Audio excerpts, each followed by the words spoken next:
नमस्कार विद्यार्थी मित्रांनो. तब्बल 1 महिन्याच्या गॅपनंतर आजपासून आपण आपलं लेक्चर्स चालू करत आहोत. काही कारणामुळे मला गॅप द्यावा लागला. आज आपण फर्स्ट जॉमेट्रीचा व्हिडिओ बघत आहोत. 2 चॅप्टर आपले झालेले आहेत.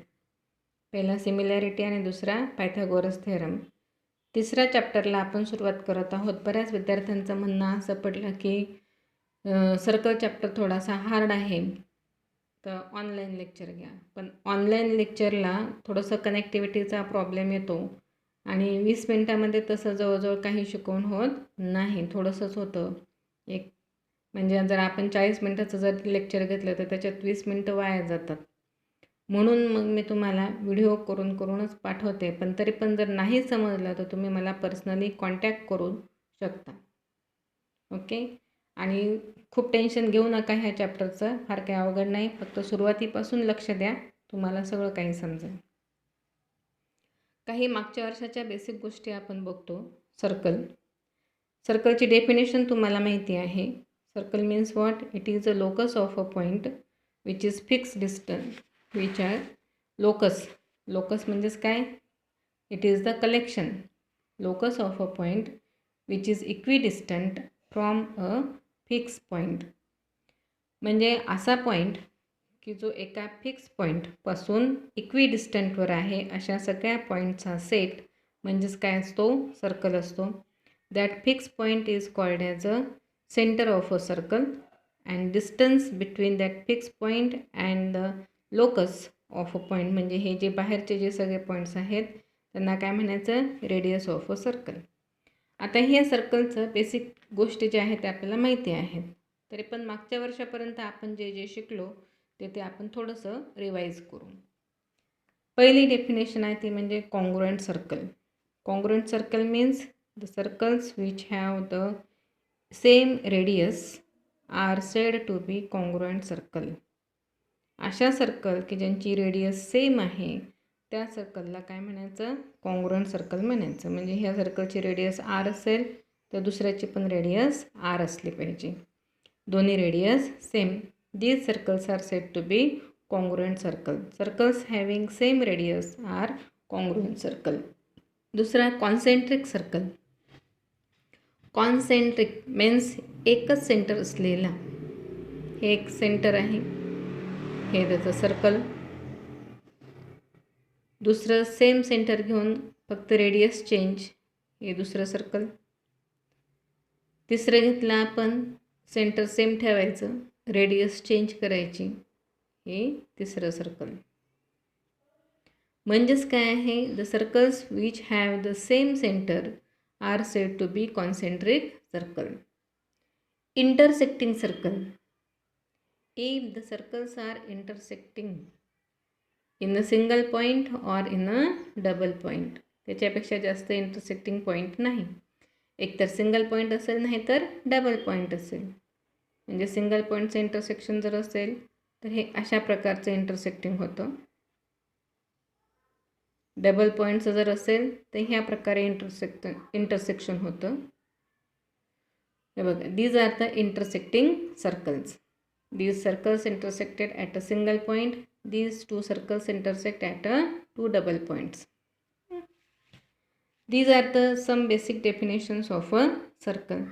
Now one theorem we have learned in the previous standard that सर्कलचे सगळे आपल्याला जे पॉईंट्स आहेत इम्पॉर्टंट ते माहिती आहेत का? कॉर्ड आहे, त्याच्यानंतर डायमीटर आहे. Chord means line segment joining any two points on the circle is called as a cord.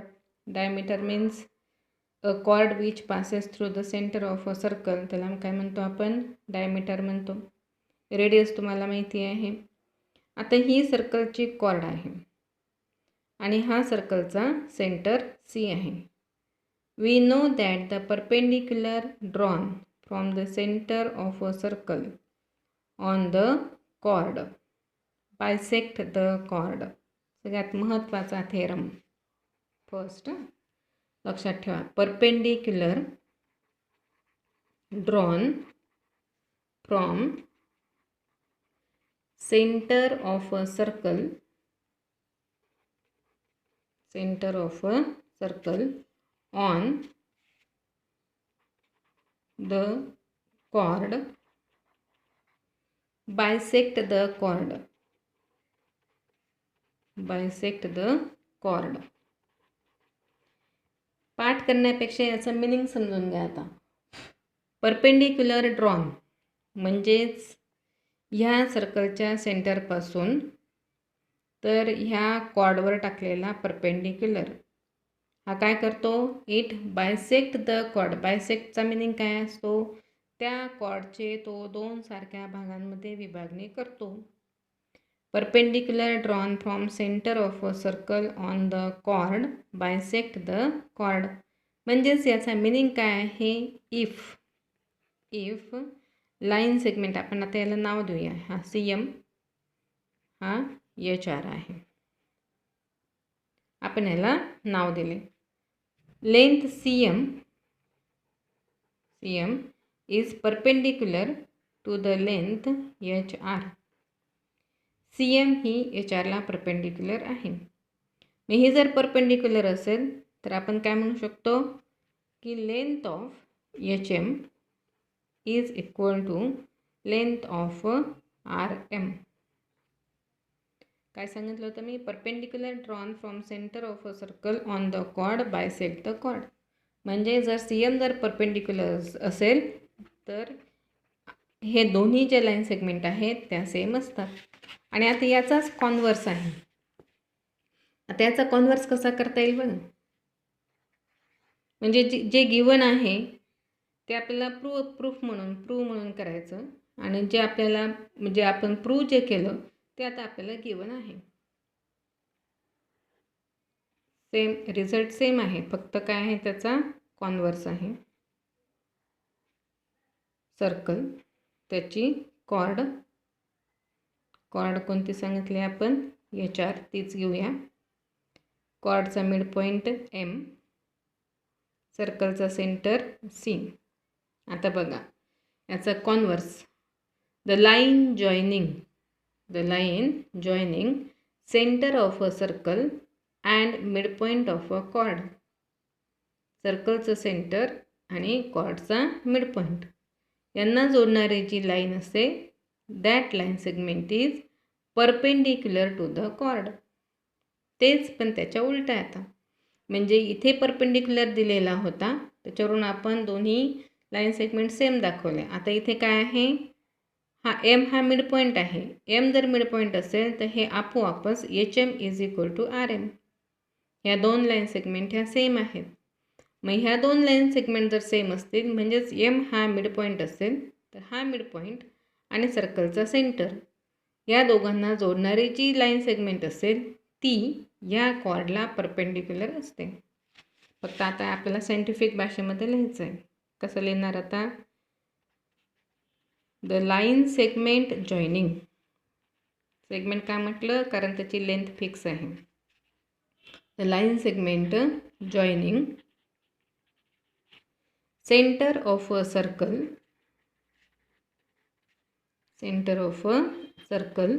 And mid point of a कॉर्डचा मिड पॉईंट इज परपेंडिक्युलर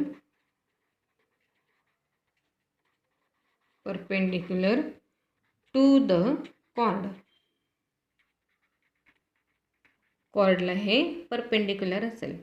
म्हणजेच कोणते दोन लाईन सेगमेंट आहेत, गिवन काय आता आपल्याला, that is if M is mid point of the segment HR. M हा HRचा mid point आहे. M जर याचा मिड पॉईंट असेल तर आपल्याकडे काय आहे, length HM is equal to length RM. या दोन्ही लेंथ सेम असतील. या लेंथ जर सेम असतील तर काय मिळेल आपल्याला, विच एम्प्लाइज किंवा आपल्याला काय मिळेल, length CM is perpendicular to the length HR. दोन्ही जे रिझल्ट आहेत ते उलटसुलट करून आपण यूज करू शकतो आपल्या सोयीनुसार. 2 महत्त्वाचे रिझल्ट बघितले आणि हे रिझल्ट आपल्याला केव्हाही कामास येणार आहेत. These are the very very useful result. आता 2 महत्त्वाचे रिझल्ट बघितले. आणखी तिसरा महत्त्वाचा रिझल्ट काय आहे बघा. तिसरा third result, the chords which are equidistant from the centre are equal in a length.